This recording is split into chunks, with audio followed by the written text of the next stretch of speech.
Group number 4 of petition number 19, again filed by belonging to the UBT faction under 21B, challenging the defiance of whip with regards to the speaker's election.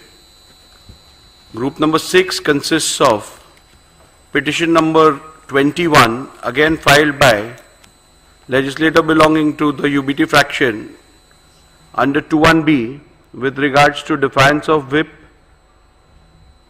for the confidence motion. Group number 5 consists of petition number 22 to 24, which has been filed by legislator belonging to the Sena faction under 21A and 21B. Group 2 consists of petition number 17, which has been filed against certain independents and members belonging to other parties under 2 subclause 2. So we shall, before I proceed with the judgment, pronouncement of the order, I would like to express my sincere gratitude towards the Honorable Supreme Court of India, which has provided an extremely guiding force by way of its order, whereby they have given a direction to the whole adjudication of the issues being decided in the proceedings today. Therefore, I would at the outset express my gratitude towards the Apex Court. At the same time, I would like to express acknowledgement and a big thank you to the staff of the state legislature who have assisted me and the paralegal assistance which I have received from them during the course of the conduct of these proceedings pertaining to disqualification. I would also like to appreciate the cooperation which I have got from counsels appearing on both the sides, and I shall now proceed with the pronouncement of the order. As we are aware that there are certain preliminary issues which are applicable to all the 5 groups out of the 6 groups, and therefore I shall first commence with my ruling on the preliminary issues which concern all the 5 groups. Thereafter, I shall pronounce the operative part of the orders concerning each group and the relevant and important paragraphs pertaining to each group. So we shall commence with group number 1.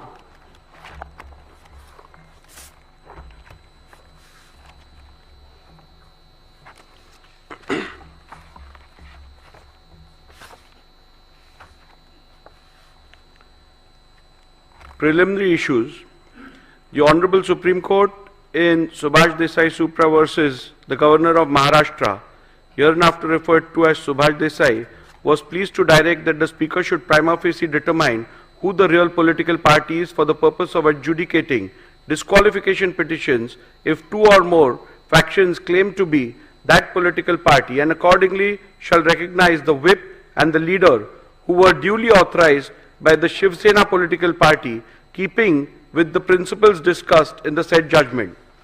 Hence, keeping in view the factual matrix and the directions of the Honorable Supreme Court, I will prima facie determine who the political party is for the purpose of adjudicating disqualification petitions if 2 or more factions claim to be that political party, and accordingly recognize the whip and the leader who are duly authorized by Shivsena political party. Keeping in mind principles discussed in Subhash Desai Supra, it is necessary to consider and determine the said preliminary issue before examining the merits and deciding whether respondents have incurred disqualification under the 10th schedule of the Constitution of India.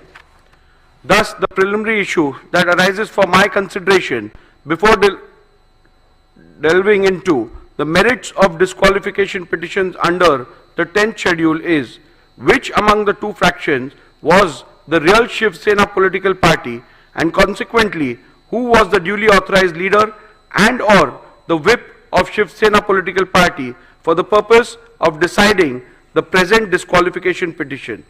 The other issue framed for my consideration in this group of disqualification petition is whether the respondents have incurred disqualification in terms of paragraph 21A of the 10th schedule of the Constitution of India on account of their alleged acts and conduct.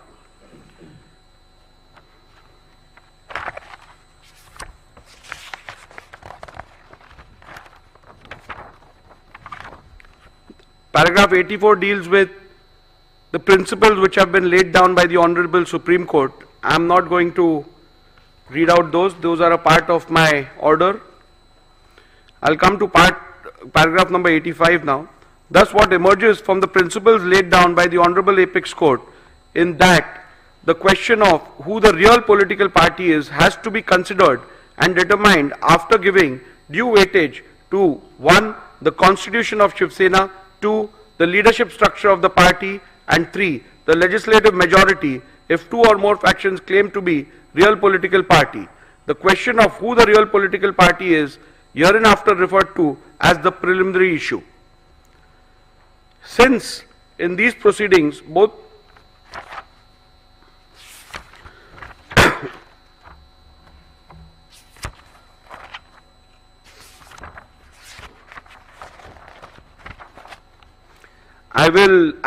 in the previous paragraphs I have recorded the submissions made by both the parties. I will come down to my observations and conclusions with regards to the preliminary issues. As stated earlier, the decision of the preliminary issue has to be taken after careful analysis of the Constitution of Shiv Sena, the leadership structure of the party and the legislative party majority. After having heard both sides on the above aspect, I now propose to proceed to record my observations and finding on the preliminary issue. As is evident from the submissions of the parties, there is no consensus on the Constitution submitted to the Election Commission of India with consent of both the factions. Likewise, the parties have different point of view on the leadership structure which has to be taken into consideration. The only aspect which is undisputed is the majority in the legislature party. Hence, to embark upon the finding on the preliminary issue, I will have to decide the relevant constitution which has to be taken into account. 2. The leadership structure which existed before the dispute arose. Further, it will also have to be determined as to when the rival factions emerged. Petitioner's assertion that the Constitution of the year 2018 is the relevant constitution which has to be taken into account for the purpose of determining the preliminary issue is based on the submission that 1. The 2018 Constitution has to be considered as both the parties have relied upon the 2018 amended Constitution and acted thereupon. 2. The Election Commission in its order dated 17/2/2023 in dispute case number 1 of 2022 has held that both the parties were aware of the 2018 amendment and thus the said Constitution of 2018 has to be taken as the Constitution which is done with the consent of both the factions, as the said Constitution of 2018 was never disputed prior to the initiation of these disqualification petitions and the same was never challenged. 3. Respondents have themselves admitted and relied on the said Constitution of 2018. And 4. The statement of Sri Yogesh Kadam that the filing of 2018 Constitution along with the respondent's reply was a mistake done by the lawyers cannot be accepted, as the said statement is an afterthought and done only with the intention to mitigate the damaging statements made by Sri Dilip Lande. To the contrary, respondents have asserted that the Constitution of the year 1999 has to be the one which has to be borne in mind, as according to the respondents, the Constitution of the year 2018 was never submitted to the ECI. Respondents pointed out to the letter dated 4th April 2018 by way of which the petitioner based their claims of submissions of the said Constitution to the ECI. By pointing out to the same, respondents submitted that both the said letters do not mention anything about the purported amendments to the Constitution or submission of the same thereof to the ECI. A similar claim was made with respect to the letter dated 27/2/2018 by Shri Uddhav Thackeray in the special leave petition number 3997 of 2022. However, in the said SLP, there was no mention about the existence of any such letter dated 4th April 2018. The word submitted appearing in paragraph 168 of Subhash Desai means submitted before the ECI, as is evident from the further part of the said paragraph, which the petitioner has conveniently ignored. The respondents have further submitted that 2018 Constitution has been wrongly annexed as a document. The stand of the respondent on the 2018 Constitution has always been that it is unconstitutional and was secretly manufactured by Shri Uddhav Thackeray in cahoots with Mr. Anil Desai. This stand has been specifically taken in the reply filed by Shri Eknath Shinde before the Honorable Supreme Court in SLP number 3997 of 2023, way back on 16/3/2023, much before filing of the replies before the Speaker in August 2023. Further, even the additional replies filed on 25/10/2023 in the present proceedings, the aforesaid petition has been reiterated by the respondents. After having considered the submissions advanced by both the parties on the question as to which is the relevant constitution for the purpose of determination of the preliminary issue, I have come to the following conclusion. A. As per the Honorable Apex Court, if both the factions have submitted different versions of the constitution of the party, then in that case, what has to be taken into account is the constitution which was submitted to the ECI with the consent of both parties before the rival factions emerged. Before recording further conclusions, I find it imperative to reiterate that pursuant to the initiation of these disqualifications, the Maharashtra Legislature Secretariat had vide letter dated 7 June 2023 requested the Office of the Election Commission of India to provide a copy of the party constitution / memorandum / rules and regulations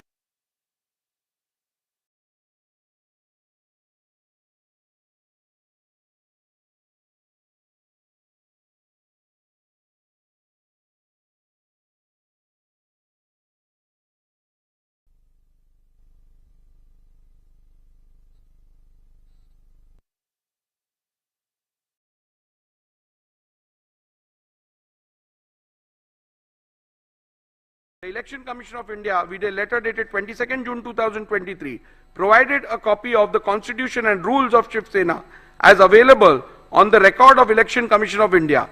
Further, with respect to amendments, if any, to the said Constitution of the party, the Election Commission requested the Legislature Secretariat to refer to the order dated 17 February 2023, passed by the ECI in dispute case number 1 of 2022.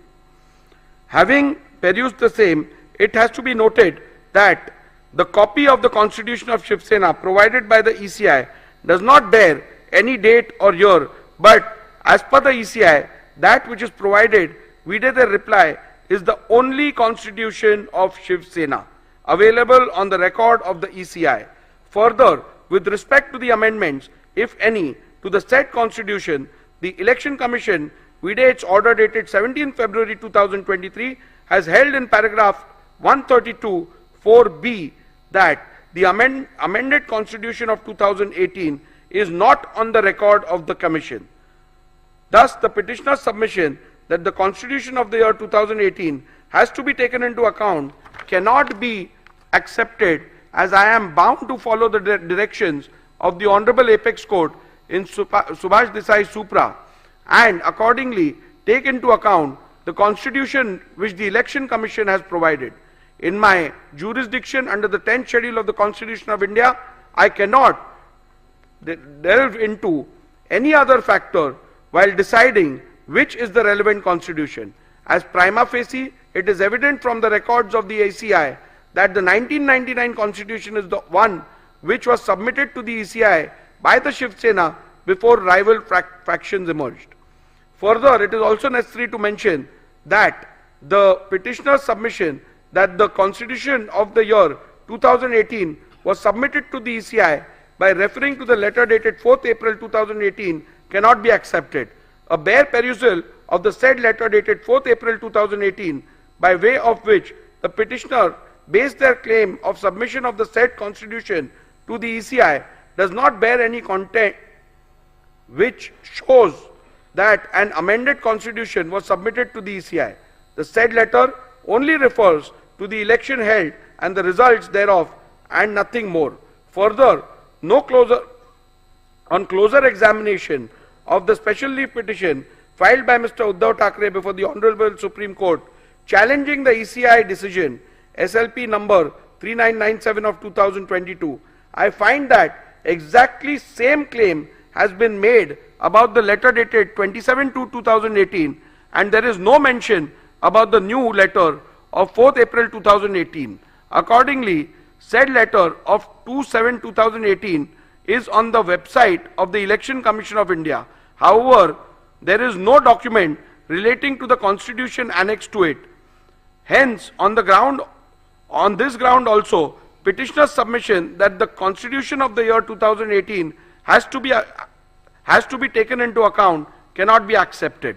Petitioner's submission that submitted before the speaker, petitioner's submission that into inverted submitted before the speaker would mean into inverted annexed by the petitioner and the respondents in their respective petitions and replies thereto cannot be accepted, as there is a clear provision under the 1986 rule where the leader has to submit the party constitution.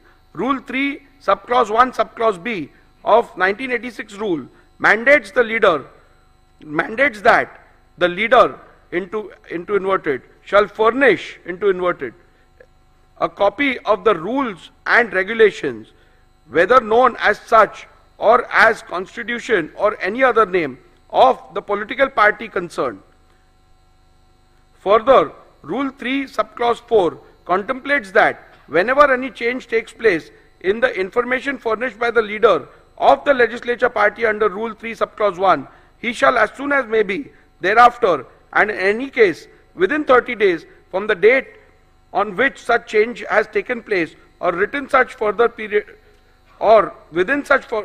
period as the speaker may for sufficient cause allow, furnish in writing information to the speaker with respect to such change. Thus, the submission of constitution before the speaker has to mean submission under Rule 3 of 1986 rules. However, till date, Shivsena has not submitted any constitution on the record of the speakers of the speaker under the said Rule 3.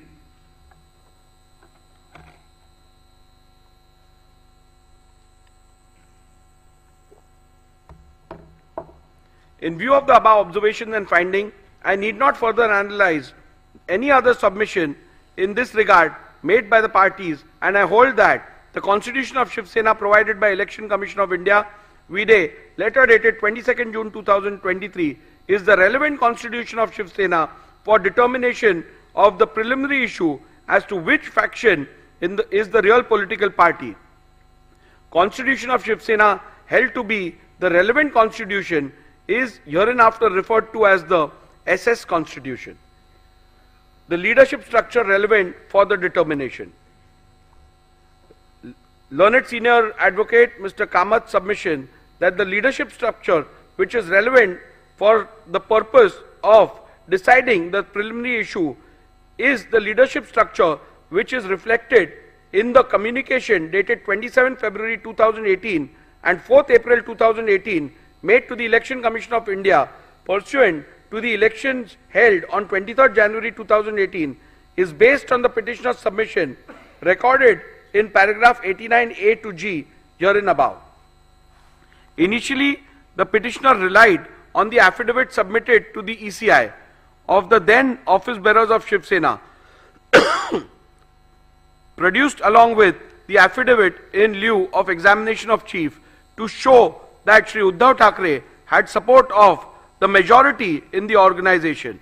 Respondents objected to such production on the ground that it is not permissible to produce affidavits of others along with petitioner's own affidavit in lieu of chief examination without the author of the said affidavits subjecting themselves to cross-examination.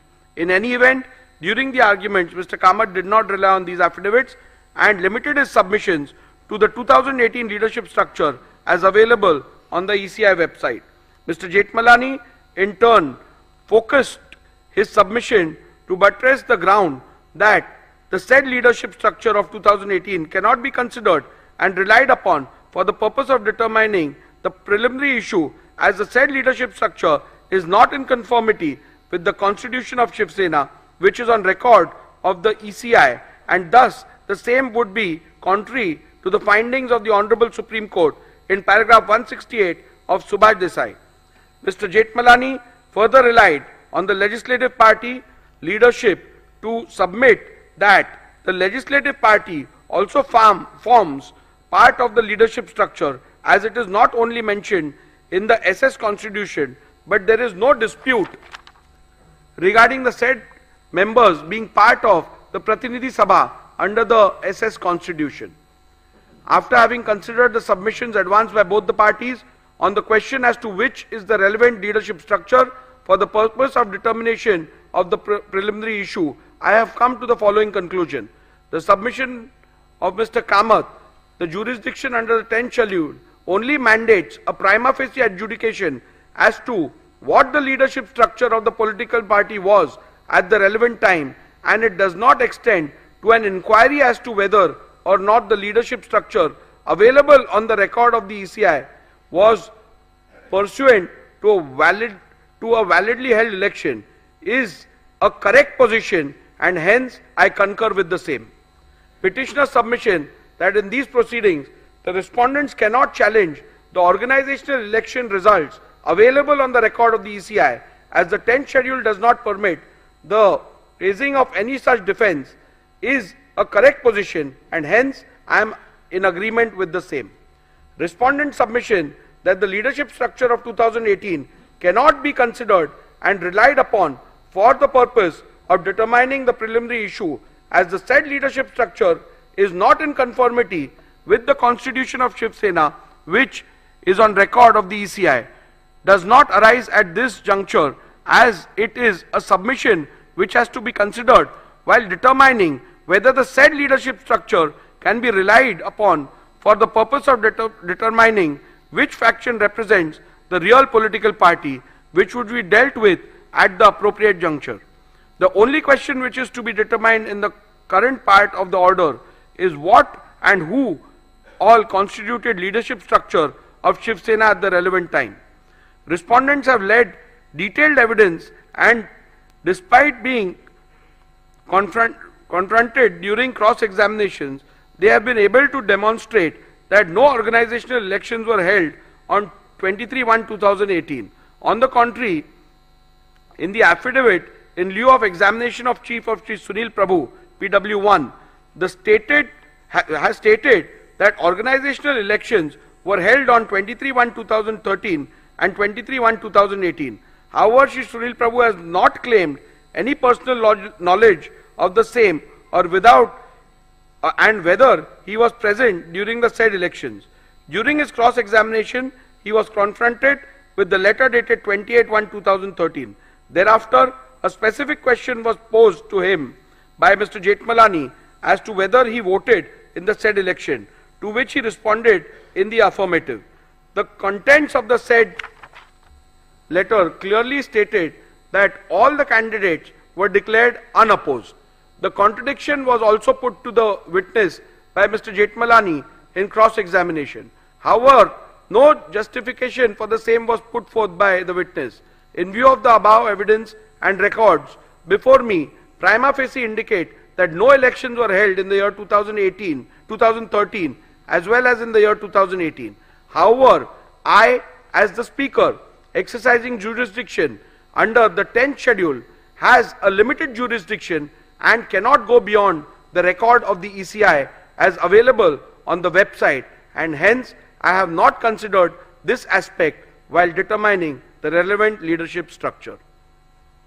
Thus, in view of the above conclusions, I find that the leadership structure of Shiv Sena reflected in the letter dated 27th February 2018, available on the website of the ECI, is the relevant leadership structure which has to be taken into account for the purpose of determining which faction is the real political party.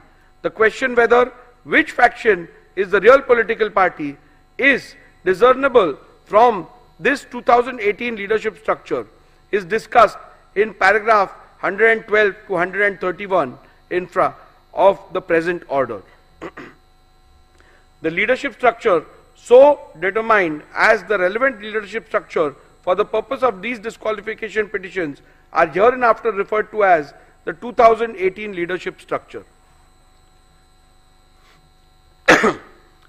Since in these proceedings both the factions are claiming to be the real political party, rival factions have emerged in the Shivsena. In view of the fact that rival factions have emerged and both the factions are claiming to be the real political party, it is imperative to prima facie determine when did the rival factions emerge. Thus, it is necessary to determine the relevant day on which rival factions emerged before further venturing into which of the faction was the real political party when rival factions emerged. At the outset, I must set straight the point that the determination of the Speaker exercising jurisdiction under the 10th schedule while deciding who the real political party is mandates only a preliminary inquiry which has to be done prima facie by taking into account material officially before the Speaker as the Master of the Legislative Assembly. I shall consider the facts relevant for the determination on what is before me as the Speaker of the Legislative Assembly. As noted by the Honorable Supreme Court in Subhash Desai Supra, on 21st June 2022, there was no material available before the Deputy Speaker to infer the emergence of any rival faction. However, after taking on record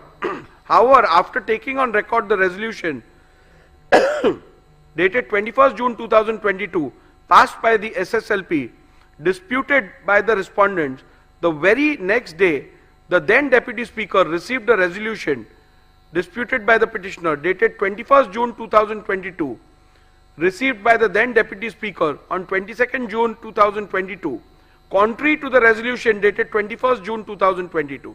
Thus, from this fact alone, it is evident that there emerged two factions of the Shiv Sena from 21st June 2022 itself, but the same came to be officially on record of the office of the Speaker and or Legislative Secretariat on 22nd June 2022. At this juncture, it is imperative to refer to paragraph 192, held that the Speaker ought to have taken into consideration the split that took place within the Shiv Sena, which were as a result of rift/split in the party. The Speaker has to necessarily find which faction is the real political party while recognizing leader and the whip of the party. Thus, in view of the facts recorded in the preceding paragraphs and keeping in view the principles enumerated by the Honorable Supreme Court in Subhash Desai Supra as recorded in paragraph 84 herein above, I have come to the following conclusion that the emergence of the two factions of Shiv Sena can be inferred from 21st June 2022 itself, and the same came to be a matter of official record of the office of the Speaker and or the Legislature Secretariat on 22nd June 2022. Conclusion: having decided the 1. relevant constitution of Shiv Sena, 2. leadership structure, and 3. the relevant point for the purpose of determining the preliminary issue, I have made the following analysis, observations and determinations on the preliminary issue of which faction was the real political party when two factions emerged. For the purpose of analyzing, discussing and determining the issue, the faction of the petitioner is hereinafter referred to as UBT faction, and likewise the respondent's faction is referred to as the Shinde faction. The applicability of the test of aims and objectives. I am not going into the details of reading the applicability of the test of aims and objectives, because as you are aware that in accordance with the directions of the Apex Court and otherwise, the speaker is not required to get into the political thicket with regards to the aims and objectives of a political party. So I am restricting it to pronouncement, and you can have a look at it once you apply for the certified copy.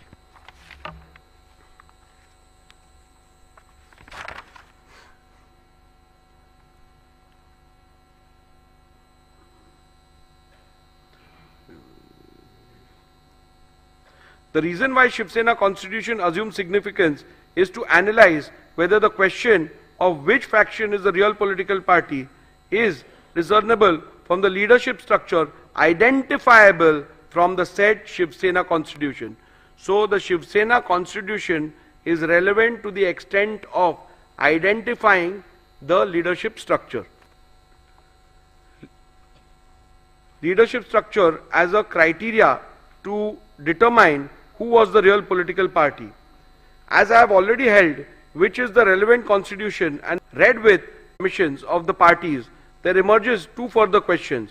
Whether 2018 whether will of the Paksha Pramukh and or majority leaders in the 2018 leadership structure could be said to be synonymous with the will of the political party. So we further have to derive get answers to two more questions.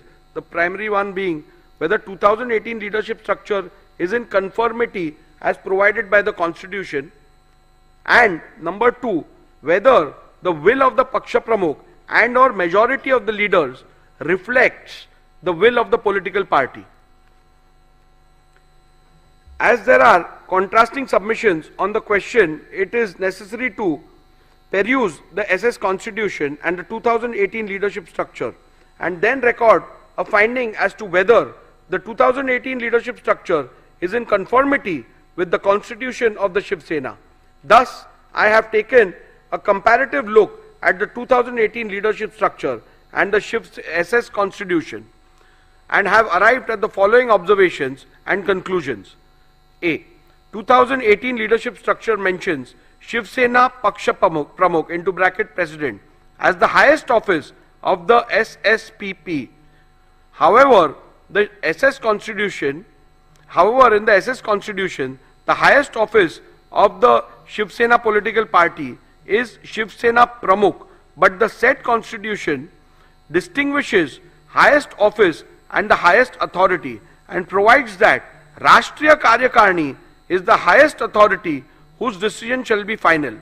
Shiv Sena SS constitution provides that the members of the Rashtriya Karyakarni shall be called as Shiv Sena leaders and provides for a total number of 19 members, out of which 14 are to be elected by the Pratinidhi Sabha and the rest of the 5 members are to be appointed by Shiv Sena Pramukh.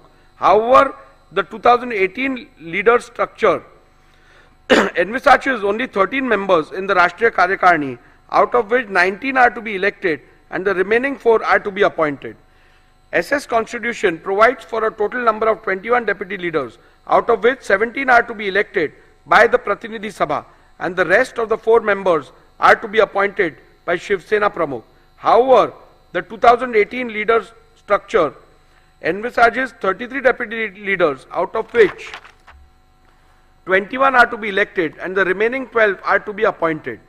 The 2018 leadership structure provides for 3 categories of office bearers, vis-a-vis secretary, samanvayak and sanghatak.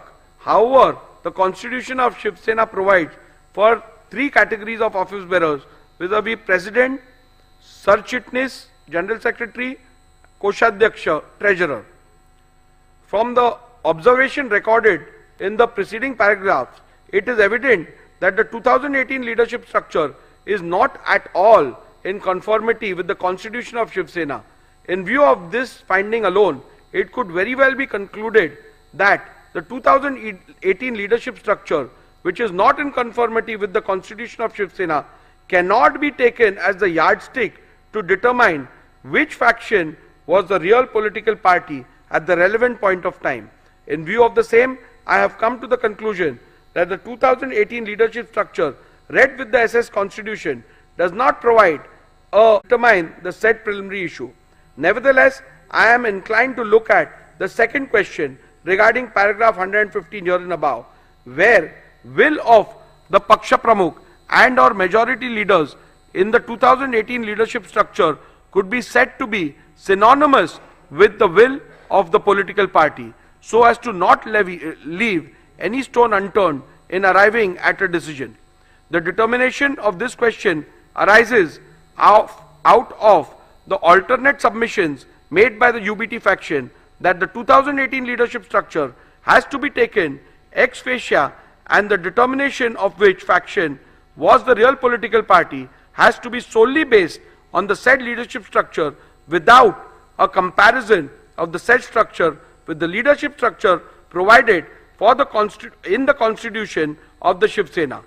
The said proposition would run counter to the principles laid down by the Honorable Apex Court in Subhash Desai Supra, where it was specifically provided that the leadership structure which has to be taken into consideration while determining the real political party has to be any which way considering the gravity and importance of the dispute. Hence, following are my observations, findings and conclusions on the said aspect.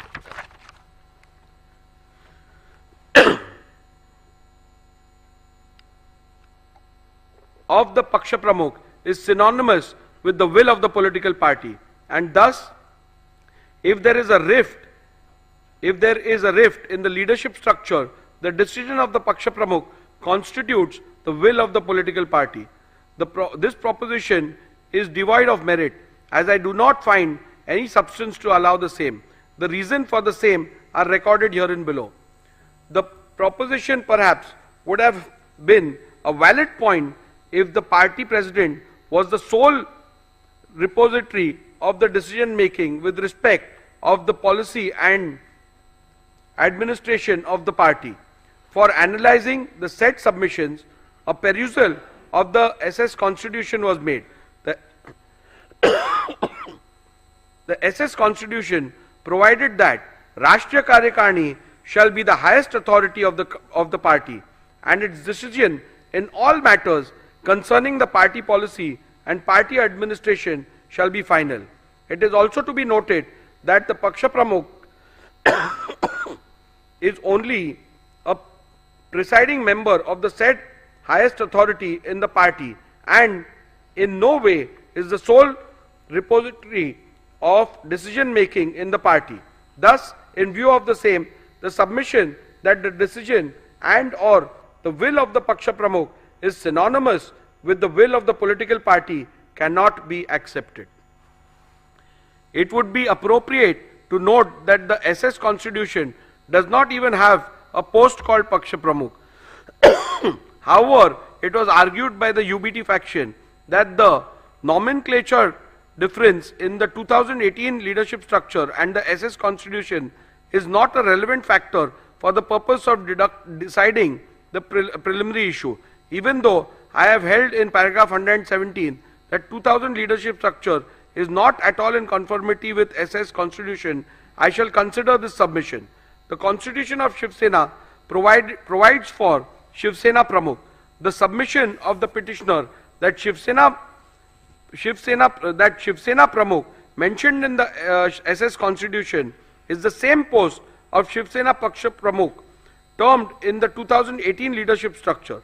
By relying on the powers of Shiv Sena Pramukh, it was argued by the UBT faction that he is the authority under the party constitution vested with the powers to remove any member of the party. Thus, it was further argued that an authority who is vested with such power of removal reflects the will of political party with respect to removal of members from and for anti-party activities. However, a complete reading of the said provision in the party constitution reveals that the said submission is factually wrong. The said provision in relation to the powers of Shiv Sena Pramukh clearly provides that such a power is not absolute, and it has to be exercised in consultation with the Rashtriya Karyakarni. Further, it has to be noted that such a power is only available to the Shiv Sena Pramukh for the purpose of removal of members mentioned in Article 8, Schedule B of the said Constitution. The said schedule does not deal with leaders of the party. Leaders of the party is given under Schedule A of the said article. Thus, Shivsena Pramukh does not have any power to remove any leader of the party. Thus, the submission of the petitioner that Shri Uddhav Thackeray, vide letter dated 30/6/2022, had removed Shri Eknath Shinde from the post of Shivsena leader cannot be accepted, as such power are not vested with the party president. Hence, on this ground also, the submission that the decision and or the will of the Paksha Pramukh is synonymous with the will of the political party cannot be accepted. If this proposition is accepted, then in a situation where the party president, who is also a legislator, itself defects, then he could simply escape the wrath of the 10th schedule by pleading that his decision is the will of the party. Further, if this proposition is to be accepted, it would mean that no member can ever voice concern against the party president, and the party president might possibly be able to seek disqualification against any member who questions his credibility. This would run contrary to the concept of intra-party dissent. In view of the clear and unequivocal finding of the Honorable Supreme Court at paragraph 183 to 190 of Subhash Desai, I will be falling foul of the judgment of the Honorable Supreme Court in Kyoto Holohan, wherein the constitutional validity of the 10th schedule was itself upheld on the grounds that it is not an anti-dissent law, if this proposition is accepted. I shall now proceed to consider whether the will of the majority leaders in the 2018 leadership structure is synonymous with the will of the political party. An alternate submission was made that even if the Paksha Pramukh is not accepted as the repository of the will of the political party, the decision of the leadership structure has to be construed as synonymous with the will of the political party. This proposition is also devoid of merit, and I do not find any substance in it for following reasons. In a circumstance where there is no dispute amongst the leaders identifiable by the constitution of a political party, the proposition would have held water. However, the factual matrix of the present matter is different. This is a matter where there is a dispute within the leadership structure itself. It is to be noted that in the present matter, rival factions have emerged in the legislature party, political party, and thus inevitably amongst leaders of the party as well. Thus, it would not be wise to apply this proposition in the present matter. The existence of split stroke rift in the leadership structure is admitted by the petitioner and or the UBT faction, as can be inferred from the petitioner's affidavit in lieu of examination in chief of PW1, petitioner himself, that the leader of the UBT faction did not have the support of all the members of the 2018 leadership structure when rival factions emerged. Thus, the submission that the decision of the leadership structure has to be construed as synonymous with the will of the political party could have perhaps be applied in a situation where there is a dispute between some members of the party and the elected leadership. In such a case, the leadership of the party could have possibly their decision as the decision that carries the will and wish of the political party when the question of which faction is the political party is being considered. There possibly lies one more aspect which could be considered.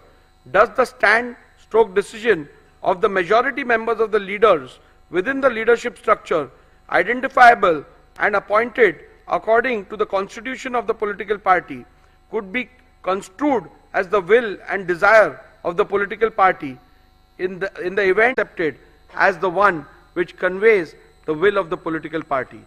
This aspect need not be further considered in view of the fact that in any case UBT faction has not placed any material on record or even suggests that any meeting of the Rashtriya Karyakarni was called for where any decision in relation to the real political party was resolved so as to identify the leaders and or the whip who carried the will of the political party.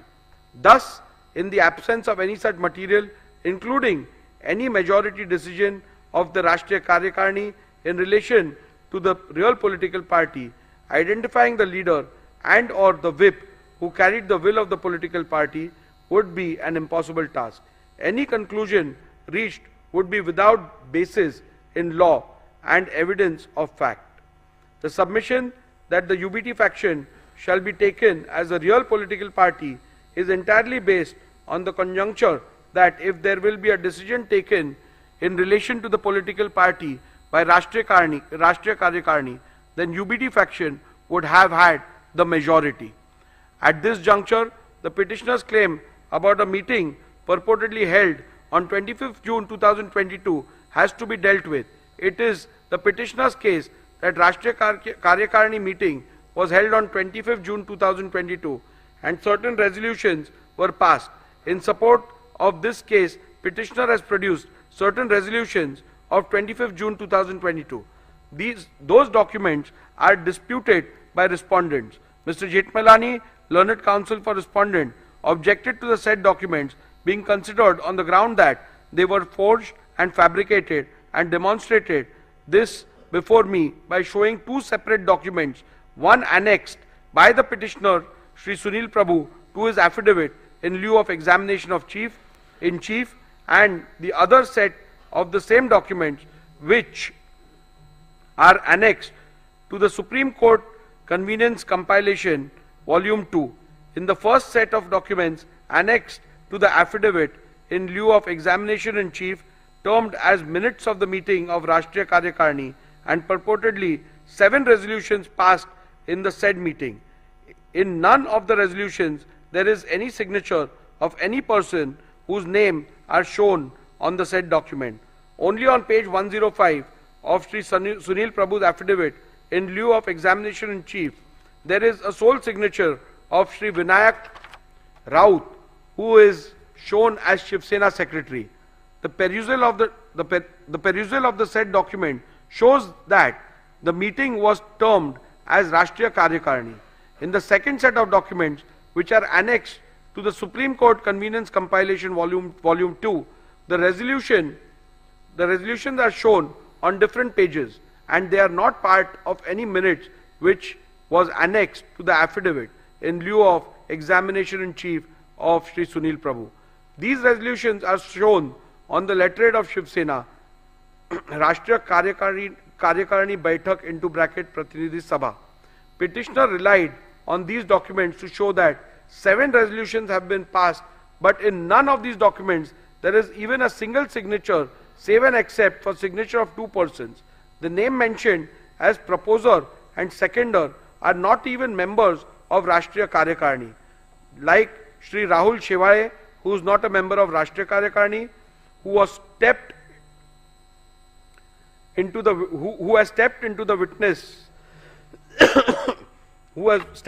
witnesses and led evidence that there was no such meeting. The same is the case with Sri Vinayak Raut and Sri Arvind Sawant. They are also not members of the said Rashtriya Karyakarni.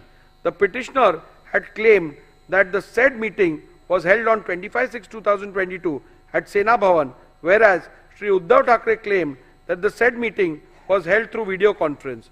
This has been stated by Uddhav Thackeray in his submission before the Election Commission filed on 9/1/2023. This itself casts a doubt on the authenticity of the documents and holding of any such meeting of either Rashtriya Karyakarni or Pratinidhi Sabha. The petitioner himself is not sure whether it was Rashtriya Karyakarni or Pratinidhi Sabha. Thus, in view of the above said documents, the said documents cannot be permitted to be relied on. Petitioner suggests that a look into how the Shiv Sena settled conflict or decisions within the leadership structure in the past might shed some light into this. However, in the present matter, no such material are placed before me to even suggest such instances which happened in the past, where the majority decision within the leadership structure is taken as the will of the political party. It is to be also noted that the petitioner has neither placed nor provided any material to show that historically the decision of the majority within the leadership structure is taken to be the final decision of the political party whenever there was a conflict of decision within the leadership structure. Thus, for this reason also, it would not be appropriate and correct to accept the proposition that the decision of the majority leaders within the leadership structure would have to be accepted as one which conveys the will of the political party. As a passing note, I must also add that the majority rule possibly could have been applied in a normal situation where there is dissent in respect to some policy and or administrative decision of the party. However, such a simple rule stroke test shall not be applied to determine an essential question in existential question in relation to the political party, such as in the present matter, where which faction is the real political party is required to be determined. Thus, in view of the decisions recorded herein above, I am not inclined to accept submissions of the UBT faction that will of the majority leaders in the 2018 leadership structure is synonymous with the will of the political party. Thus, from paragraph 112 to 128, I have dealt with whether the relevant leadership structure read with the Shivsena constitution, SS constitution, provides answer to the question which faction is the real political party. In view of the same, I record my conclusion and finding thereon as under.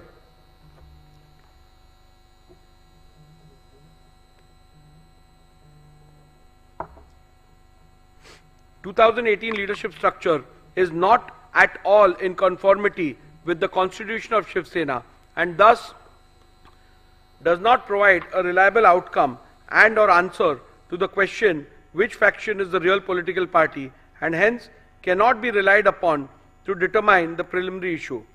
Decision of the Paksha Pramukh is not synonymous with the will of the political party and thus if there is a rift in the leadership structure, the decision of the Paksha Pramukh cannot be taken as the will of the political party.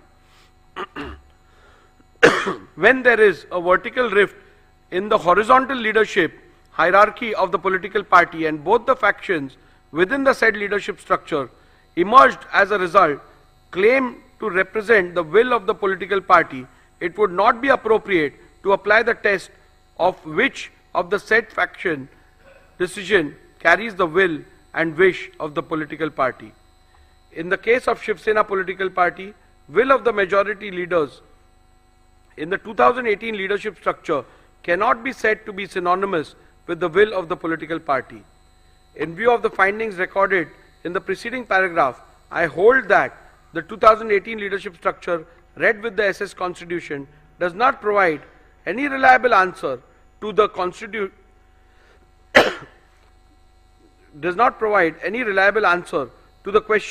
which faction is the real political party and consequently the 2018 leadership structure cannot be yardstick to determine which faction is the real political party. With regards to the legislative majority, I am not going to spend much time because that question is rather clear.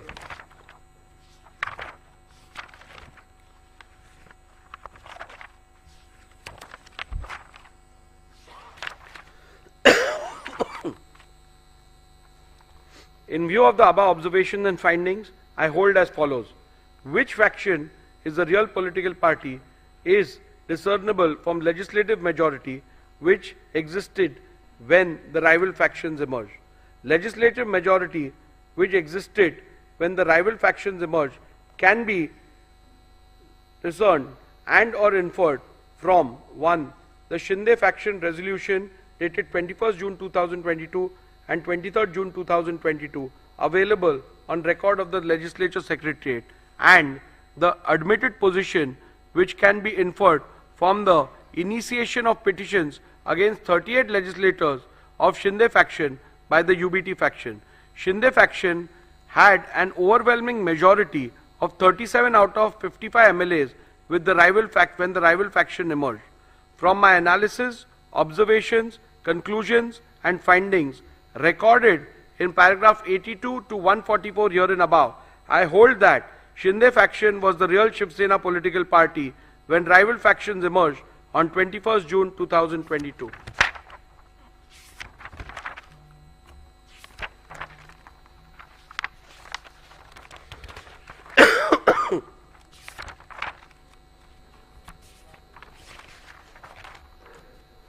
In view of my findings that the Shinde faction was the real political party when the rival faction emerged, and that Shri Sunil Prabhu ceased to be the duly authorized whip from 21st June 2022, I further conclude that Shri Bharat Gogaole was validly appointed as the whip, as that was the reflection of the will of the Shiv Sena political party as on 21st June 2023.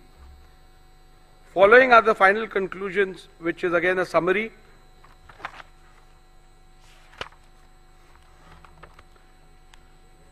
Have the respondents incurred disqualification in terms of paragraph 21A of the 10th schedule of the Constitution on account of their acts, omissions and conduct? I will also read the final conclusion. Following are the final conclusions from the analysis, observations, conclusions, findings and rulings recorded from paragraph 82 to paragraph 158 herein above. I conclude as follows. Shinde faction was the real Shiv Sena political party when the rival factions emerged on 21st June 2022. Shri Sunil Prabhu ceased to be the duly authorized whip from 21st June 2022. Shri Bharat Gogaole was validly appointed as the whip of Shiv Sena political party on 21st June 2023.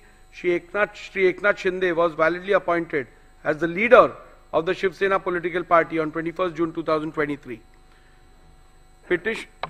Have the respondents incurred disqualification in terms of paragraph 21A of the 10th schedule of the Constitution on account of their acts, omissions and conduct? Petitioner has contended that the respondents are liable to be disqualified on various grounds. Both the petitioners and respondents' submission are recorded in section 2 herein above. The various grounds on which the petitioner based the plea for disqualification is dealt with, where the alleged conduct of the respondent is purportedly becoming totally incommunicado, attracts disqualification under paragraph 2(1)A of the 10th schedule. Whether the alleged conduct of the respondents in purportedly becoming totally incommunicado attracts disqualification under paragraph 2 subclause 1 subclause A of the 10th schedule.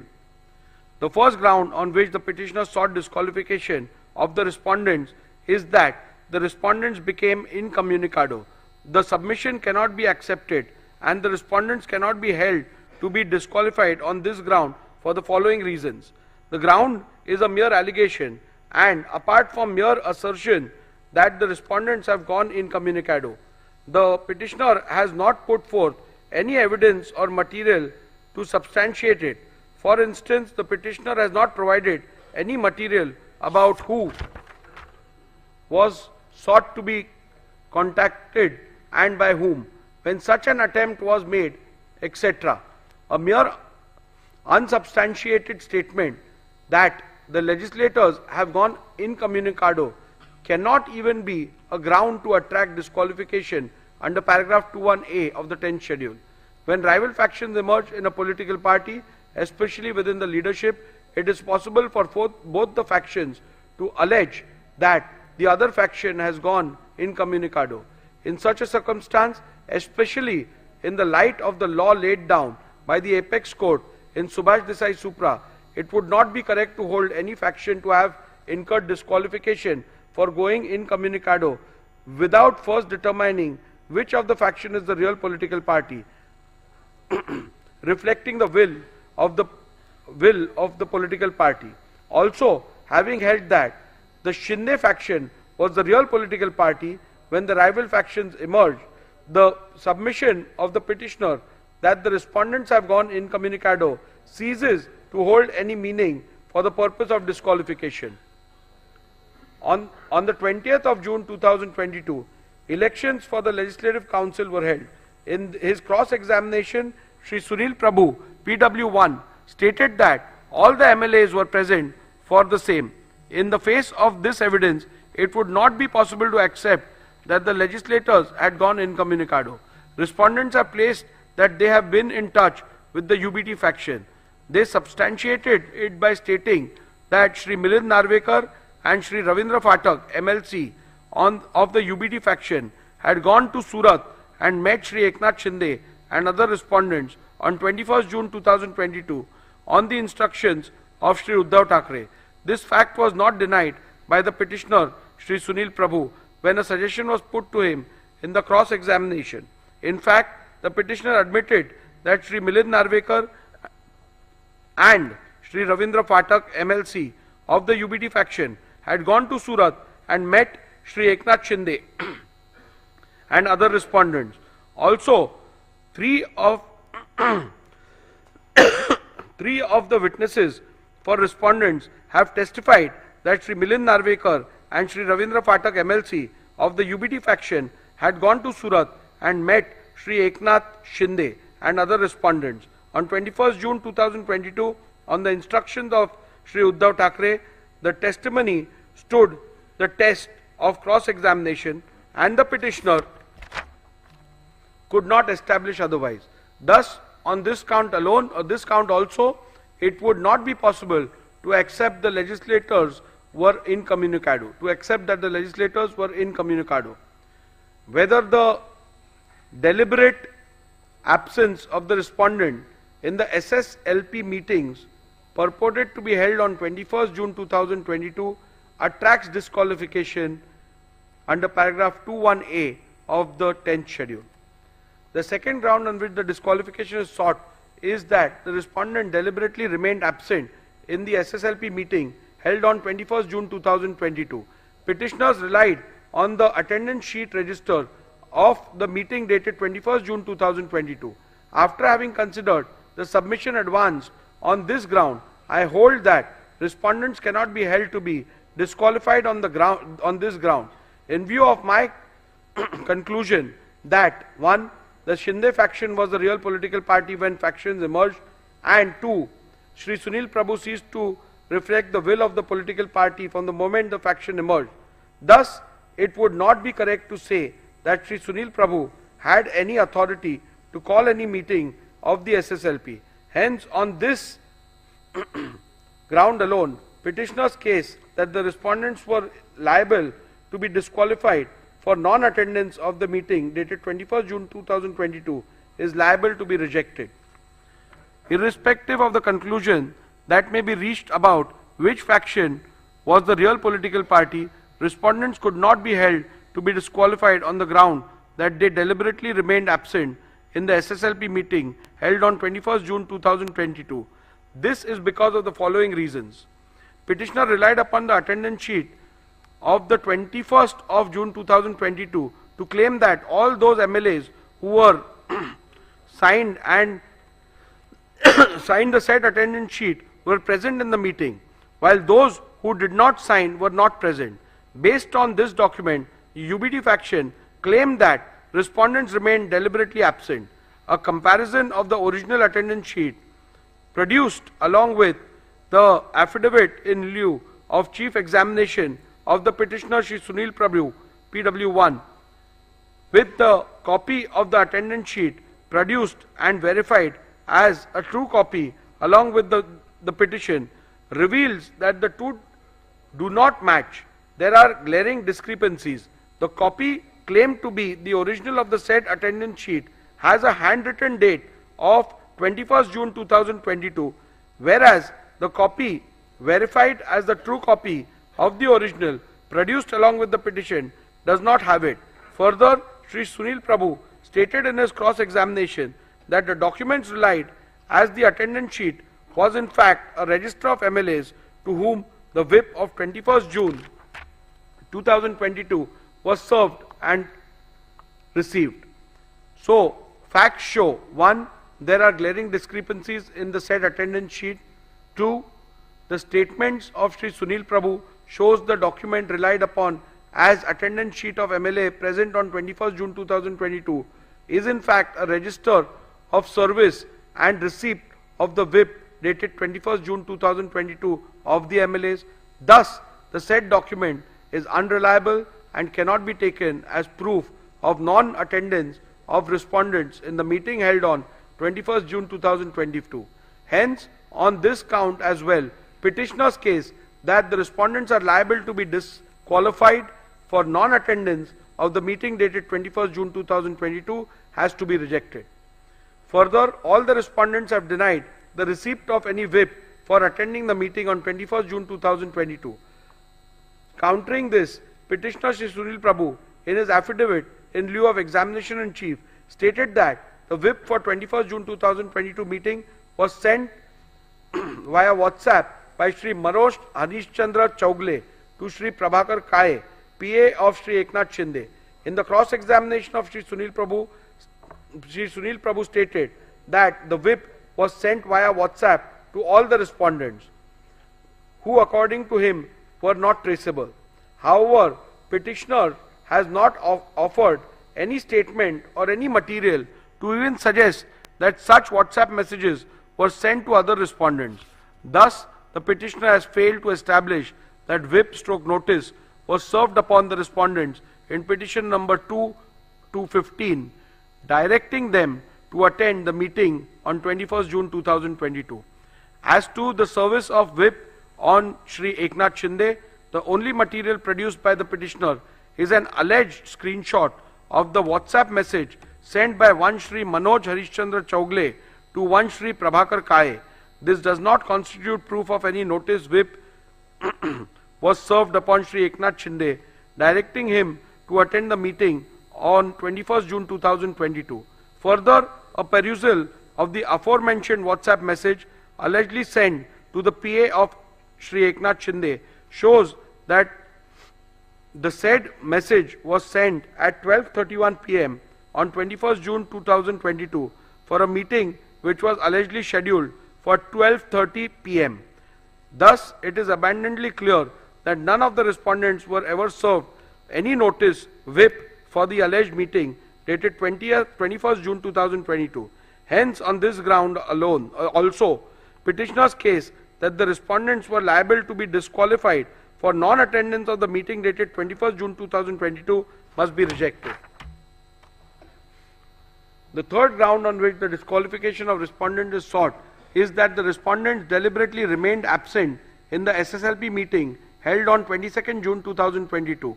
Petitioner relied on the attendance sheet register of the meeting dated 22nd June 2022. After having considered the rival submissions, I hold that respondents cannot be held to be disqualified on this ground in view of my conclusion that 1. The Shinde faction was the real political party when rival factions emerged. 2. Shri Sunil Prabhu ceased to reflect the will of the political party from the moment rival factions emerged. Thus, it would not be correct to say that Shri Sunil Prabhu had any authority to call any meeting of the SSLP. Hence, on this ground alone, petitioner's case that the respondents were liable to be disqualified for non-attendance of the meeting dated 22nd June 2022 must be rejected. Again, even if I was to take different view about which faction was the real political party, still the respondents could not have been held disqualified on the grounds that respondent deliberately remained absent in the SSLP meeting held on 22nd June 2022 for the following reasons. I am unable to accept the petitioner's submission that non-attendance of the SSLP meeting would make the respondents liable to be disqualified under paragraph 2, 1A of the 10th schedule. I am of the view that non-attendance of party meetings, including legislature party meetings, would not attract disqualification under paragraph 2, 1A of the 10th schedule of the Constitution. Such an action cannot indicate that the members have voluntarily given up his membership of the political party. Not attending party meeting and voicing a difference of opinion outside the House are matters between the members and his party and have nothing to do with clause 2(1)(a) of the 10th schedule. Non-attendance of the meeting can at the most be termed as an act of dissent within the party. If viewed as a form of expression, it would be protected by freedom of speech and expression, which includes dissent and is not only an integral part of fundamental rights under Article 14, 19 and 21 of the Constitution, but is an aspect of the basic structure of the Constitution also. Therefore, even if the alleged non-attendance is seen as an expression of dissatisfaction, it cannot be treated as conduct attracting disqualification within the purview of paragraph 2(1)(a) of the 10th schedule. Further, I find the petitioner's reliance on Shriman Bayasaheb Patil versus Karnataka Legislative Assembly 2020 2SC was not only on the grounds of non-attendance of a party circumstances such as non-attendance of the assembly session along with non-attendance of meetings. Petitioner relied upon the attendance sheet of the 22nd June 2022 to claim that all those MLAs who had signed the said attendance sheet were present in lieu of chief examination of the petitioner Shri Sunil Prabhu PW1 with the copy of the attendance sheet produced and verified as a true copy along with the petition reveals that the two do not match. There are glaring discrepancies. The copy claimed to be the original of the said attendance sheet has a handwritten portion on top in which it is not which is not present in the copy annexed to the petition, verified as the true copy of the original. The original of the seal has only 15 signatures. Thus, glaring discrepancies in the said attendance sheet makes the said document unreliable and hence cannot be taken as proof of deliberate non-attendance of respondents in the meeting held on 22nd June 2022.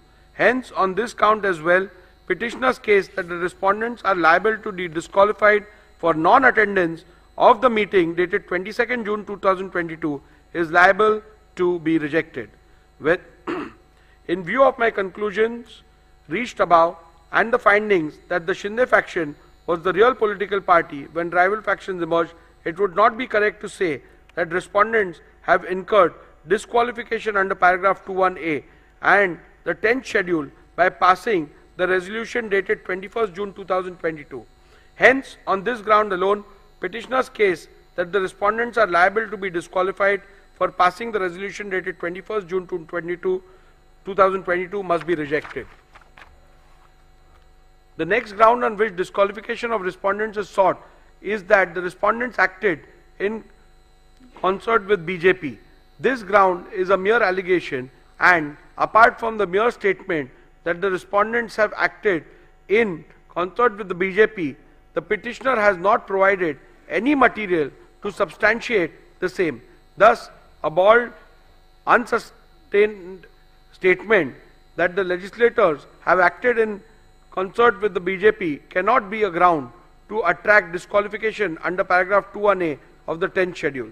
The next ground on which the petitioner seeks the respondents' disqualification is that they made anti-party, anti-coalition statements. Again, this ground is a mere allegation, and apart from a mere statement that the respondents have made anti-party, anti-coalition statements, the petitioner has not provided any material to substantiate the same.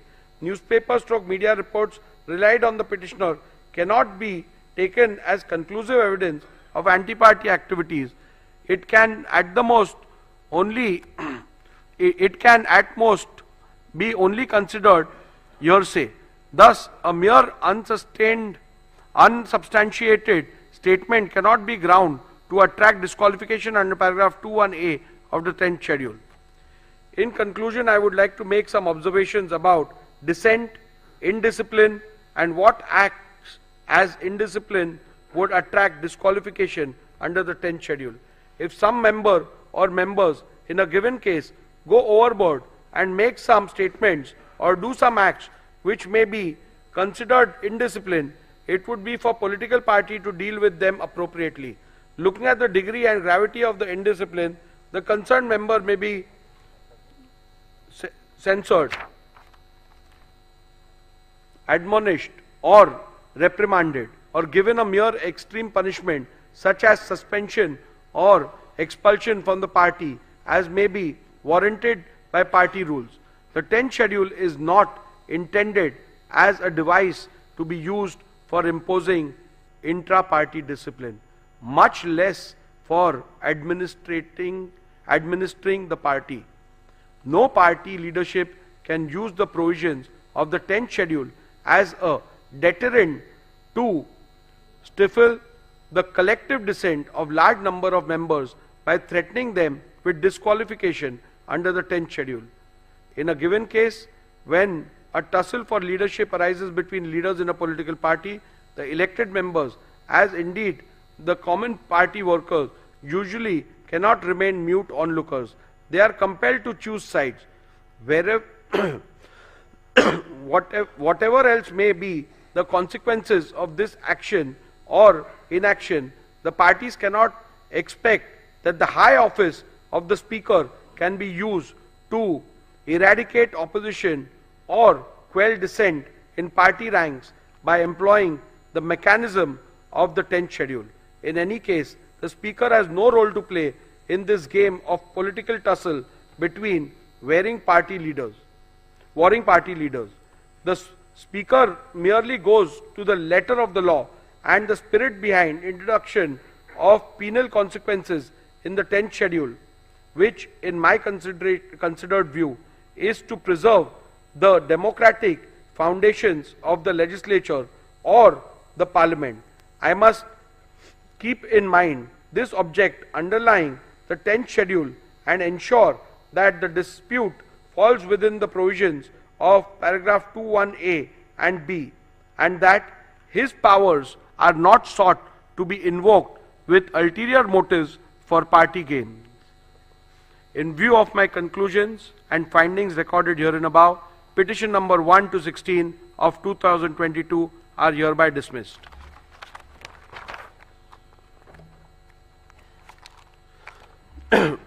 Group 3 deals with petition number 18, which is also under paragraph 21A. So I am only reading the operative part because the preliminary issues, the ruling will be the same on that. So I'll go to the operative part of it. You can deal with the judgment order with regards to the other aspects. Yeah. In view of my conclusion and findings recorded herein above, petition number 18 of 2022 is hereby dismissed.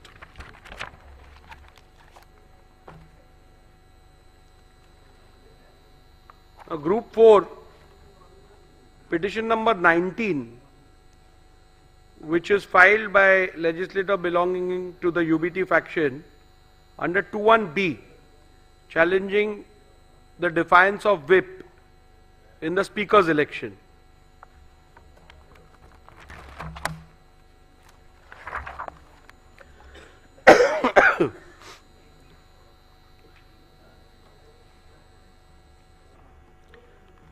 Petitioner has contended that the respondents are liable to be disqualified on various grounds.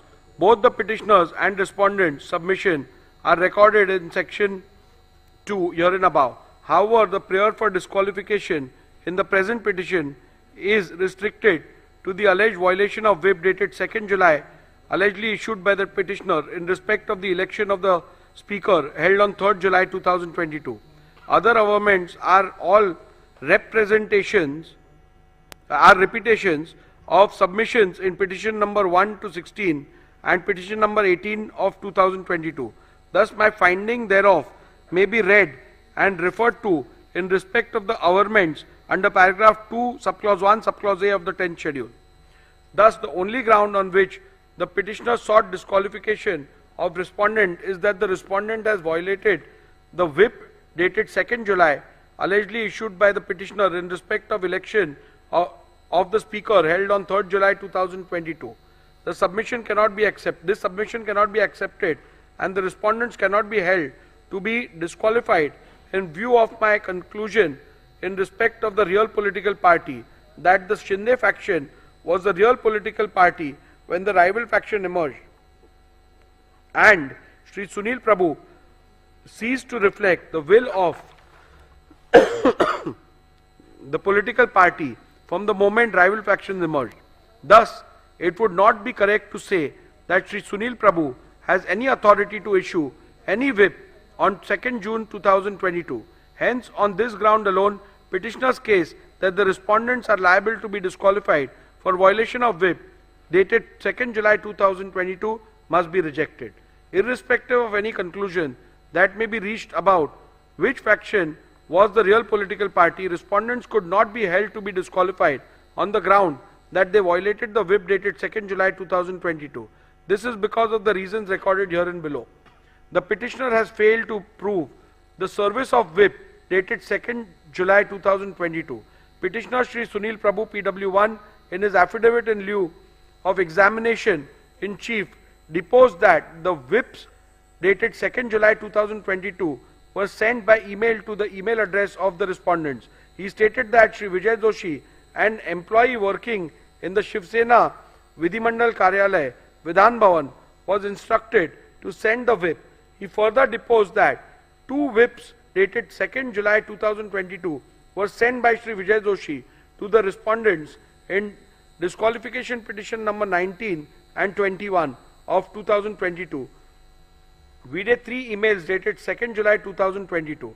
The said emails were produced along with the affidavit in lieu of evidence in chief. He further stated that email addresses of the respondents were taken from the email addresses mentioned in the official list of members of Maharashtra Legislative Assembly 2023 or as mentioned in a list furnished by the advocates for the respondents. Vide the email dated 21st September 2023. Shri Vijay Joshi PW2 specifically filed affidavits in lieu of examination of chief and deposed that he was working in the Shivsena Vidhimandal Karyalay, Vidhan Bhavan in June 2022 and on instructions of Shri Sunil Prabhu sent 2 whips dated 2nd July 2022 to the MLA of Shivsena Legislature Party. We did 3 emails. He produced printouts of email dated 2nd July 2022 along with whip dated 2nd July 2022. However, during the cross-examination of Shri Vijay Joshi PW2, he deposed that one computer operator printed the whip dated 2nd June 2022 and he along with 2 peons distributed the whip to all the legislators of Shiv Sena. Further, he also deposed during cross-examination that acknowledgements were taken. Thus, the witness who was specifically brought to depose in respect of the service of whip dated 2nd July 2022 made extremely contradictory statements in the affidavit in lieu of examination in chief and during cross-examination. Further, it is to be also noted that the acknowledgement talked about by Shri Vijay Joshi PW2 were never brought on record. Coupled with the above facts, respondents have demonstrated how some of the email IDs in the printout of the email produced by Shri Vijay Joshi are wrong. In view of the above, I hold that petitioner has not been able to establish the service of whip dated 2nd July 2022 and thus petitioner's case that the respondents were liable to be disqualified for violation of whip dated 2nd July 2022 must be rejected. Rule 3 subclause 5 of the members of Maharashtra Legislative Assembly disqualification on the grounds of defection rule 1986 provides that where a member belonging to any political party votes or abstains from voting in the assembly contrary to the directions issued by such political party or by any person or authority authorized by it in this behalf without obtaining in either case the prior permission of such political party, person or authority, the leader of the legislative party concerned, or shall as soon as may be thereafter and in any case within 30 days from the date of such voting or abstention, inform the Speaker, as in Form 2, whether such voting or abstention has or has not been condoned by such political party, persons or authority. From the record of the Legislature Secretariat, it is seen that the petitioner and or UBD faction has not complied with this rule. Thus, on this ground also, petitioner's case that the respondents were liable to be disqualified for violation of whip dated 2nd July 2022 must be rejected.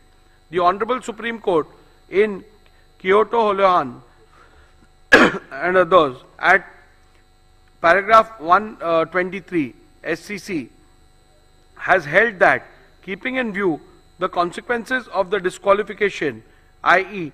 termination of the membership of a house, it would be appropriate that the directions or whip which results in disqualification under paragraph 21b is so worded as to clearly indicate that voting or abstaining from voting contrary to the said direction would result in incurring the disqualification under paragraph 21b of the 10th schedule, so that the member concerned has foreknowledge of the consequences following from the conduct in voting or abstaining from voting contrary to such a direction.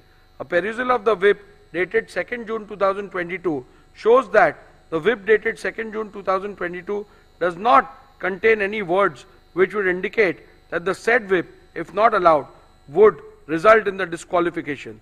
Thus, on this count as well, petitioner's case that the respondents were liable to be disqualified for violation of the whip dated 2nd June 2022 must be rejected.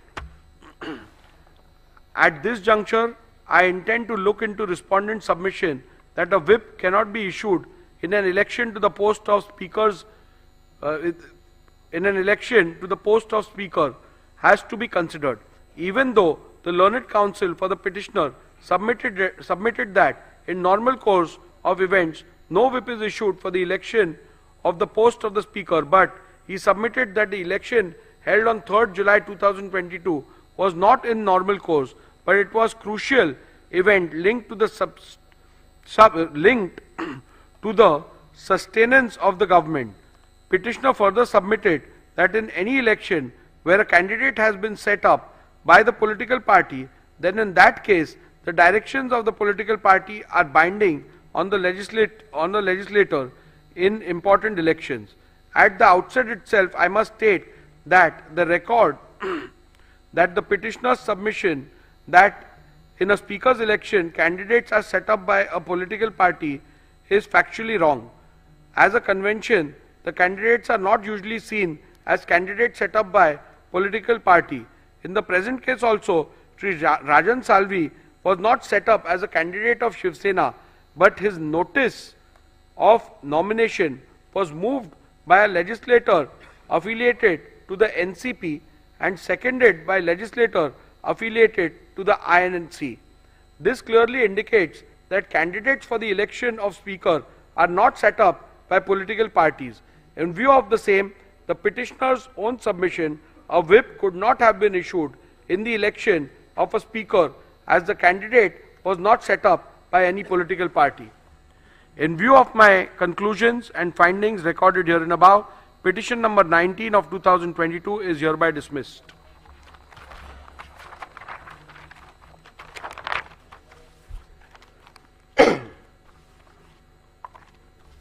Petition number Group 6, which consists of petition number 21, again filed by a legislator belonging to the UBT faction under 2(1)(b) for defiance of whip issued during the confidence motion.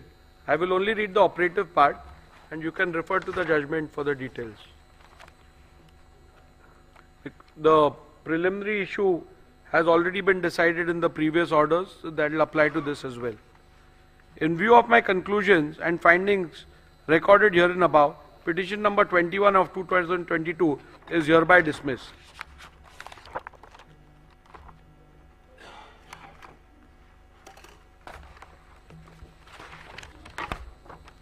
Now we shall deal with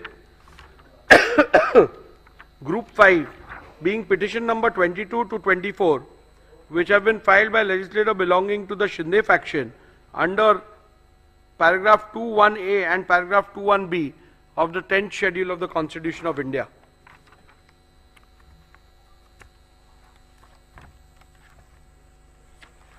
Again, here I am not dealing with the preliminary issue which has already been ruled in the previous order.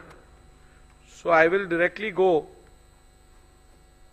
Disqualification petition number 20 and 22 to 34 of 2022 has been filed by the petitioner Shri Bharat Gogawale against Shri Nitin Chandrakant Deshmukh and 13 other members of the 14th Maharashtra Legislative Assembly under paragraph 21A and paragraph 21B of the 10th schedule of the Constitution, inter alia on the following grounds: that A. Respondents have by their conduct voluntarily given up their membership of the SSLP, and 2. Respondents have voted against the whip issued on 3rd July 2022, wherein all members of the SSLP were issued directions to vote in favor of the confidence motion held on 4th July 2022.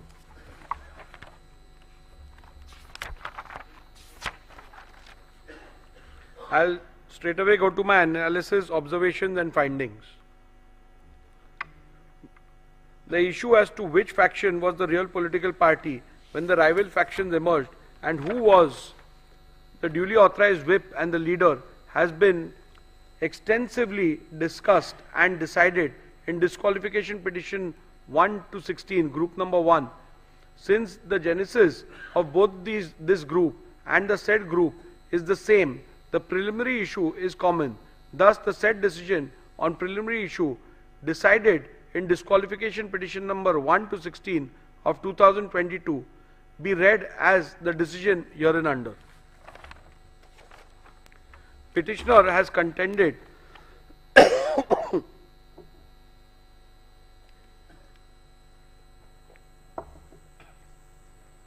Petitioner has contended that the respondents are liable to be disqualified under paragraph 21A of the 10th schedule. This submission cannot be accepted and the respondents cannot be held to be disqualified on the grounds for the reasons that this ground is a mere allegation, and apart from mere assertion that the respondents have voluntarily given up the membership of SSLP, the petitioner has not put forth any evidence or material to substantiate it. A mere unsubstantiated statement that the legislators have voluntarily given up the membership cannot be a ground to attract disqualification under paragraph 21A of the 10th schedule. I have perused my record as well as a copy of the whip issued by the petitioner, which is signed by the petitioner as Chief Whip and Shri Eknath Shinde as the leader of the legislature party. Though the petitioner tried to show that the said whip was served and delivered on the respondents, the petitioner has failed to prove the service of the whip on each and every MLA of Shivsena.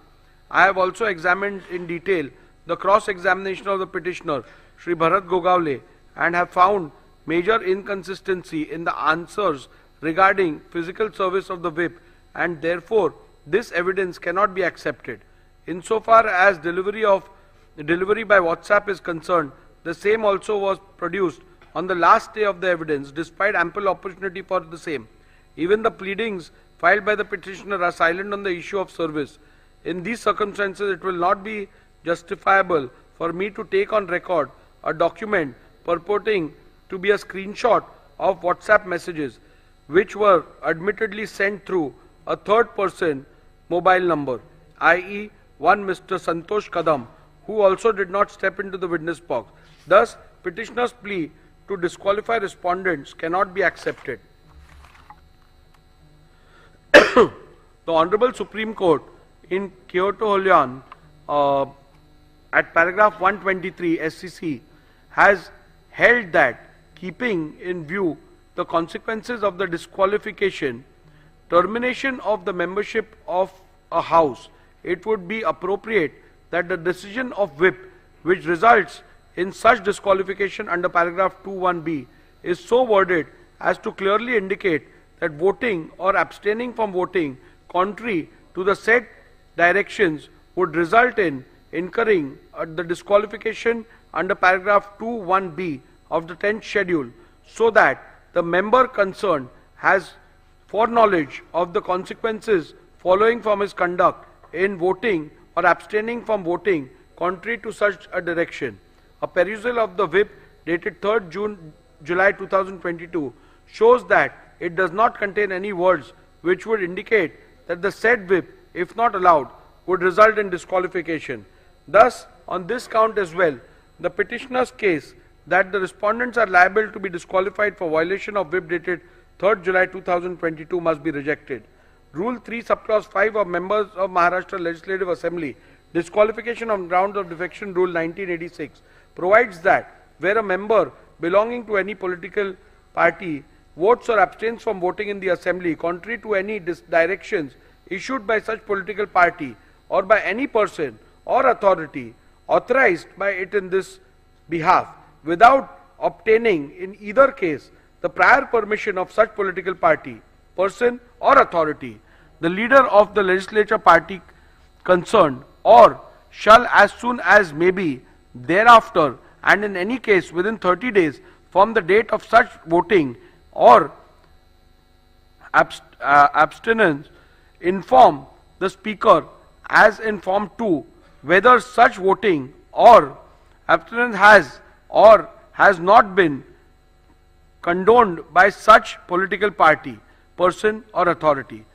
From the records of the legislature secretariat, it is seen that the petitioner has not complied with this rule. Thus, on this ground also, petitioner's case that the respondents are liable to be disqualified for violation of whip dated 2nd July 2022 must be rejected. In view of my conclusion, the findings recorded herein above, petition number 20 and 22 to 34 of 2022 are hereby dismissed.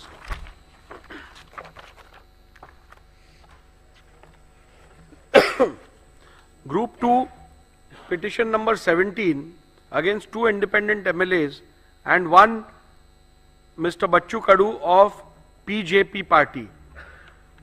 The same are dismissed.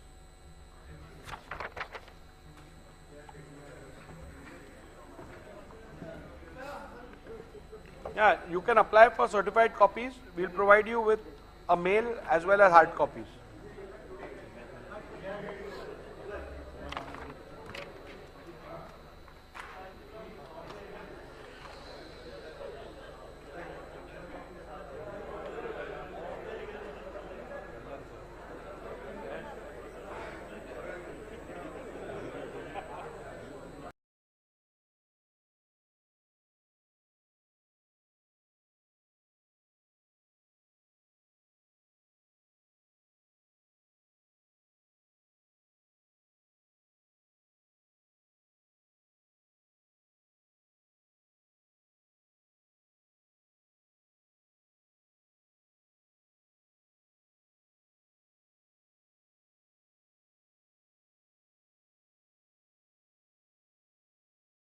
I fundamentally believe for every political party, its time has to come. 10 years of Modi ji, if you are not able to bring BJP in Tamil Nadu, how will you bring? Now, BJP is expanding now. We are in the expanding phase. We are having a booth president. We are going to all parts of Tamil Nadu. We have lost a sitting general secretary of the party who was hacked to death outside his home by Islamic fundamentalist. Till now, we have lost more than 100 Karyakartas. So, from the outside perspective, for people who say Tamil Nadu is a very safe state, Tamil Nadu is a state where terror exists. What the way DMK is trying to do it, they will try to make it, again, they will try to play the Delhi versus Tamil card. That is the only card left in their armory. They don't have any other thing. For them, they have created an impression of Delhi as if in Delhi some 4 or 5 robbers are sitting inside a room and they want to loot each state and take money into it. You put a shoe and a t-shirt and a jeans pant, you walk, people call that as Padayatra. I think Padayatra is not that. Padayatra should have a larger purpose, madam. It is not you are angry with Modi ji, you want to do it. You are angry with this, you want to do it. Lot of media, especially from Delhi, is focusing on the governor's speech. But we have to understand what happened before the governor's speech. The governor was made to feel unwelcome. They spoke ill of governor in the well of the house. They say the governor has added some lines to it and given his own speech. He did not add a single line of his own. This watch is something which I wanted to wear because the watch is of the Rafael cockpit. A party in power is asking a common man show the bill, which of course I am showing April, the day I start my Padayatra. I try to push some things very fast. I am not like a traditional politician who will allow things to mature. I want to put more firewood and cook faster. But right or wrong, that is my style, madam. Namaste, Jai Hind. Welcome to another edition of ANI Podcast with Smita Prakash.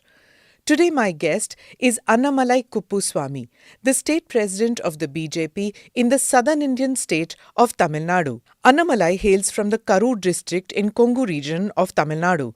He's an engineer, holds a master's degree in business administration from the Indian Institute of Management and then became a police officer in 2010.